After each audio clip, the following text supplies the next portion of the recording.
Red spider lily एक ऐसा फूल है जो अपनी अनोखी सुंदरता और गहरे अर्थ के लिए प्रसिद्ध है। यह फूल न केवल अपनी लाल रंगी पंखुड़ियों से आकर्षित करता है, बल्कि यह अपने पीछे की कहानियों और प्रतीकात्मकता से भी लोगों को आकर्षित करता है।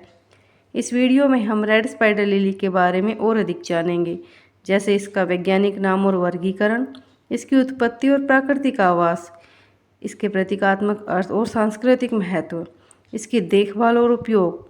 तो आइए इस खूबसूरत से फूल के बारे में और अधिक जानते हैं। रेड स्पाइडर लिली, जिसका वैज्ञानिक नाम है लाइकोरिस रेडिएटा, यह एक प्राचीन फूल है। ये फूल चीन, कोरिया, नेपाल में उत्पन्न हुए, फिर वे जापान पहुँचे और उसके बाद संयुक्त राज्य अमेरिका में लाए गए। इन पौधों का उपयोग सांप के काटने, बुखार, जोड़ों के दर्द, त्वचा रोग, अल्सर, सूजन, पेट और लीवर की समस्याएं, गठिया और मिर्गी के इलाज के लिए किया जाता है।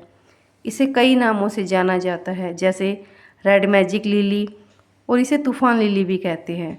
जापान में इसे हिगनबाना कहते हैं, जिसका अर्थ है सर्दी में विषुव के समय खिलने वाला फूल। विषुव का मतलब होता है उस दिन से जिस दिन मृत लोग वापस इस दुनिया में लौटते हैं। इसका एक और नाम भी है, मंजूषागे, जिसका अर्थ है स्वर्ग में फूल। अमेरिका में इसे सरप्राइज लिली कहते हैं। इसके ये नाम इसलिए हैं क्योंकि ये फूल रातों रात उगाते हैं और इनमें कोई पत्तियां नहीं होती। इन फूलों को मृत्यु, अंतिम अलविदा और दुखद यादों से जोड़ा जाता है।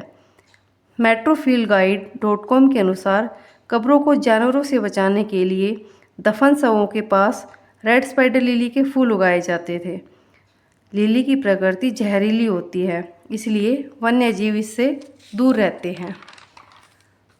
जापान में यह पौधा बौद्ध धर्म से जुड़ा हुआ है, जहाँ इसे संजू नदी के किनारे खिलने वाला फूल मानते हैं, जो जीवित और मृत दुनिया के बीच बहती है।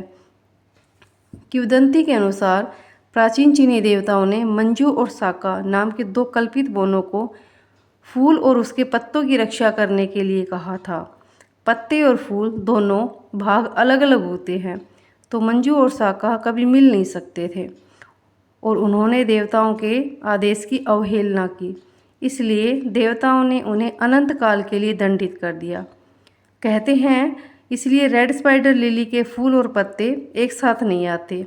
इस कहानी के कारण रेड स्पाइडर लिली को मंजूषाका और मंजूषागे भी कहते हैं। लोक कथाओं में कहा गया है कि ये फूल तब खिलते हैं जब आप किसी ऐसे इंसान को छोड़ देते हैं जिसे आप फिर कभी नहीं देखेंगे। इस लिली को आग और नकारात्मकता से भी जोड़ते हैं। इसे नरक का फूल मानने के कारण इसे घर में लगाना अशुभ माना जाता है। बौद्ध धर्म में रेड स्पाइडर लिली को पवित्र फूल मानते हैं। कहते हैं ये फूल स्वर्ग से बुध पर गिरे थे, इसलिए बौद्ध धर्म में रेड स्पाइडर लिली के फूल लगाए जाते हैं।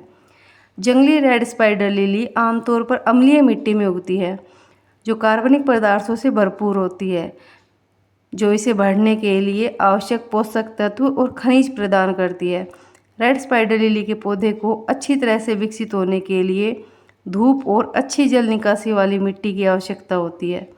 इसके कुछ भाग विषैले हो सकते हैं, इसलिए इसे सावधानी से संभालना चाहिए।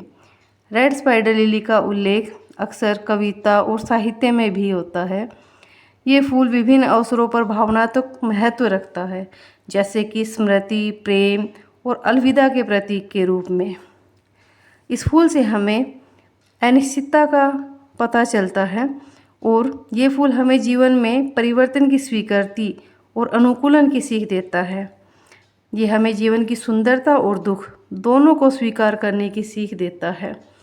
तो ये थी रेड स्पाइडर लिली की कहानी, जिससे हमें सीख मिलती है कि इस जीवन में कुछ भी स्थिर नहीं है, तो हमें परिवर्तन को स्वीकार करना चाहिए। Thank you.